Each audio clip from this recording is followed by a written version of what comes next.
کے حضرت امام مہدی کی نشانیاں بیان کی، ان کی صفات بیان کی، جو وہ کریں گا کہ روئے زمین پر، اس کو بیان فرمایا۔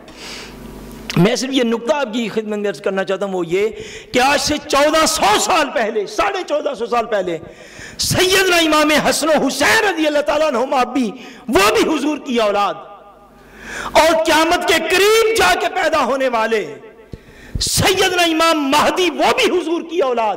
حدیث سے یہ صاحب حضور فرماتے ہیں وہ میرے اہل بیت میں سے ہیں، حضور فرماتے ہیں وہ میری اولاد میں سے ہے، اگر حضور کے نواسے وہ بھی یقیناً حضور کی اولاد ہوں، اور بالکل قیامت کے قریب جا کے پیدا ہونے والے امام مہدی وہ بھی حضور کی اولاد ہوں، تو درمیان والے سارے سادات جو ہیں یہ حضور کی اولاد کیوں نہیں بنتے؟ آپ بات کو سمجھ آ رہی کہ اگر امام حسن و حسین بھی حضور کی اولاد ہیں اور قرب قیامت میں پیدا ہونے والے امام مہدی بھی حضور کی اولاد ہیں، تو درمیان میں جو ساری آل حسن و حسین، امام مہدی کیا ہوں گے؟ امام مہدی جن کو ہمارے ہندوستان پاکستان میں کہتے ہیں نا سید، کسی نہ کسی سید کے گھر پیدا ہوں گے، اس لیے حضور کی اولاد کہلائیں گے۔ اگر وہ بھی حضور کی اولاد ہوں، جو ابھی پیدا بھی نہیں، قیامت کے قریب جا کے پیدا ہوں گے، اور پہلے بھی یقیناً حضور کی اولاد ہوں، تو یہ جو درمیان میں آنے والے ہیں یہ حضور کی اولاد کیوں نہیں بنتے؟ یہ بھی حضور کی اولاد ہے۔ بس اتنا ہے گاؤں بدل کے کچھ سید نہ بنا ہو ہیں۔ پنجاب میں یہ بھی بڑی بیماری ہے، لوگ ایک شہر سے دوسرے شہر جاتے، پچھلے شہر میں کچھ اور ہوتے ہیں، اگلے شہر میں جا کے سید بن جاتے ہیں۔ ایسے نہیں، جو حضور صلی اللہ علیہ وسلم کے ساتھ متصل اپنا شجرہ رکھتے ہوں، جن کو خبر ہو کہ وہ یا جناب سیدنا امام حسن کی اولاد سے ہیں یا جناب سیدنا امام حسین کی اولاد سے ہیں، وہ سارے لوگ، حضور صلی اللہ علیہ وسلم نے ارشاد فرمایا حب اہل بیت ہی، اپنی اولادوں کو یہ سکھاؤ کہ وہ مجھ سے محبت کریں اور میرے اہل بیت کے ساتھ محبت کریں۔ تیسری چیز حضور صلی اللہ علیہ وسلم نے ارشاد فرمایا وقراءۃ القرآن، اور اپنی اولادوں کو قرآن کا پڑھنا سکھایا کرو۔ اپنی اولادوں کو کیا سکھاؤ؟ قرآن کا، بولیے نا، قرآن کا پڑھنا سکھاؤ اپنی اولادوں کو۔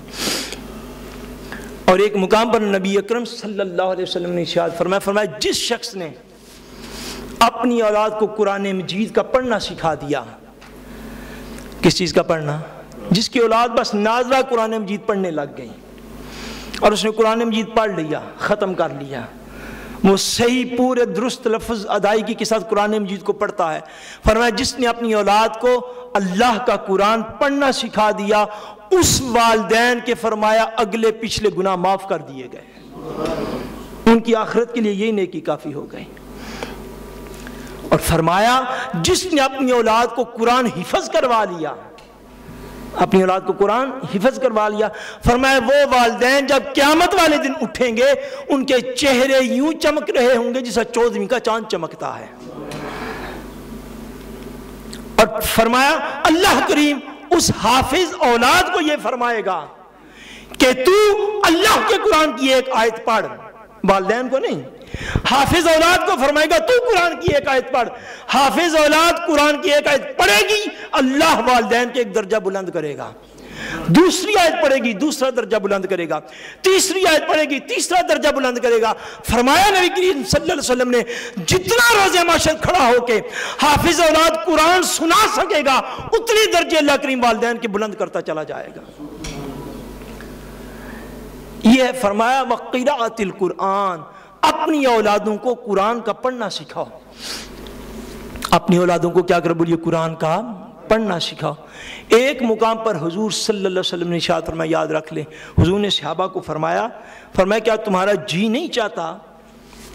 ایک بازار کا حضور نے نام لیا، عقیق ایک بازار تھا مدینہ منورہ میں، اس کا حضور نے نام لیا، فرمایا کیا تمہارا جی نہیں چاہتا کہ تم فلاں بازار کے اندر جاؤ اور بغیر اللہ کی نافرمانی کے، بغیر اللہ کی نافرمانی کے وہاں سے جاؤ اور کوئی گناہ بھی نہ کرو، ریٹ جس طرح طے کرتے ہیں اس میں کوئی یکس بھی نہ کرو، اللہ کی نافرمانی کہیں بھی نہ ہو، بازار جاؤ اور اچھی خاصی 3 خوبصورت اونٹنیاں خرید کر گھر لے آؤ روزانہ جا کر، تو کیا یہ بات تمہیں اچھی نہیں لگتی؟ صحابہ کرام کہتے ہیں یا رسول اللہ بہت اچھی لگتی ہے کہ روزانہ جس کو 3 مرسڈیزیں مل جائیں۔ آپ ایگزامپل کو سمجھیں، یعنی عربوں کو چونکہ اونٹوں سے پیار بڑا زیادہ تھا نا، سواری بھی ہوتی، قیمتی بھی بڑے ہوتے، مال بھی ہوتا اور سواری بھی ہوتے۔ اب آپ اس دور کی کسی اعلیٰ سواری کا نام لے لیں، فرمایا کہ کیا تمہیں اچھا نہیں لگتا کہ روزانہ وہاں پر جاؤ اور بغیر اللہ کی نافرمانی کیے ہوئے 3 اونٹنیاں خرید کے لے آیا کرو؟ صحابہ کرام عرض کرتے یا رسول اللہ یہ تو بڑی اچھی بات ہے، حضور یہ بات کس کو اچھی نہیں لگے گی؟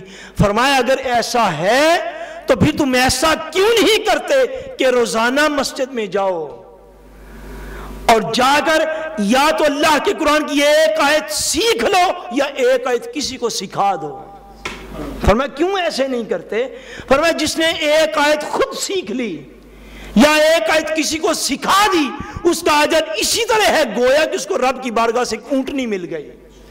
فرمایا ایک کے بدلے ایک ہے، 2 کے بدلے 2 ہیں، 3 کے بدلے 3 ہیں، حضور کا فرمان ہے۔ فرمایا جس نے 3 آیتیں کسی کو سکھائیں یوں سمجھے کہ اس نے 3 گاڑیاں ایک دن میں خرید لیں، یہ 4 سکھا دی 4، جس نے 5 سکھا دی 5، جس نے 6 سکھا دی 6۔ فرمایا قراءۃ القرآن، اپنی اولادوں کو قرآن کا پڑھنا سکھایا کرو، اپنی اولادوں کو کس چیز کا پڑھنا؟ قرآن کا پڑھنا سکھایا کرو۔ اور ایک مقام پر تاجدار کائنات صلی اللہ علیہ وسلم نے ارشاد فرمایا اپنے مردوں کو سورہ المائدہ سکھاؤ، اپنے مردوں کو کیا سکھاؤ؟ سورہ المائدہ سکھاؤ، اور اپنی عورتوں کو سورہ النور سکھایا کرو۔ یہ خاص تلقین فرمائی ساتھ، فرمایا میں اپنے مردوں کو سورہ المائدہ سکھاؤ اور اپنی عورتوں کو سورہ النور سکھایا کرو۔ فرمایا وقت قراءۃ القرآن 3 چیزیں اپنی اولادوں کو سکھانی، ایک چیز حضور کی محبت، کیا چیز بولیے؟ دوسری حضور کے اہل بیت کی محبت، دوسری حضور کے اہل بیت کی محبت، اور تیسری قرآن مجید کا پڑھنا، تیسری قرآن مجید کا پڑھنا، اور ایک ہے خالی پڑھنا، وہ بھی بہت افضل و اعلیٰ ہے، اور ایک ہے سمجھ کر ترجمے کے ساتھ پڑھنا، وہ اس سے افضل اور اعلیٰ ہے، اور ایک ہے اس کو سمجھ کر پڑھ کر عمل کرنا، وہ اس سے افضل اور اعلیٰ ہے، اور ایک ہے پڑھ کر سن کر سمجھ کر عمل کر کے تبلیغ دین کرنا، یہ سب سے اعلیٰ ہے۔ علم دین میں اس سے بڑھ کر کوئی رتبہ اور درجہ نہیں ہے کہ بندہ سیکھنے سے شروع ہو اور اللہ کریم اس پر کرم فرمائے کہ وہ سکھانے تک جا پہنچے۔ یہ سب سے افضل اور اعلیٰ ہے کہ بندہ اللہ کے دین کی تبلیغ کسی کو کرنے والا ہو۔ اللہ کریم ہم سب مسلمانوں کو ایسا بنائے، اللہ تعالی ہماری اولادوں کو ایسا بنائے۔ یقین کرنے صرف یہ وہ راستہ ہے جو کامیابی کی طرف جاتا ہے۔ اتنے اہتمام کے ساتھ آپ پاکستان کا ذرا منظر ذہن میں لائیں، میں بس 2 منٹ میں بات کو ختم کرتا ہوں، لیکن اہتمام دیکھیں ذرا، اہتمام۔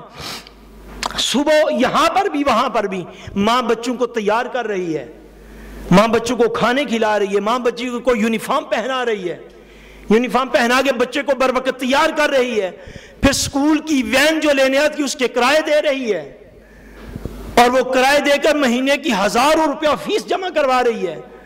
اس سارے پروسیس کے بعد بچہ جو بن کے نکل رہا ہے وہ ماں باپ کو سلام کرنے کے اہل بھی نہیں بچتا۔ کس چیز پہ ہماری انویسٹمنٹ ہو رہی ہے؟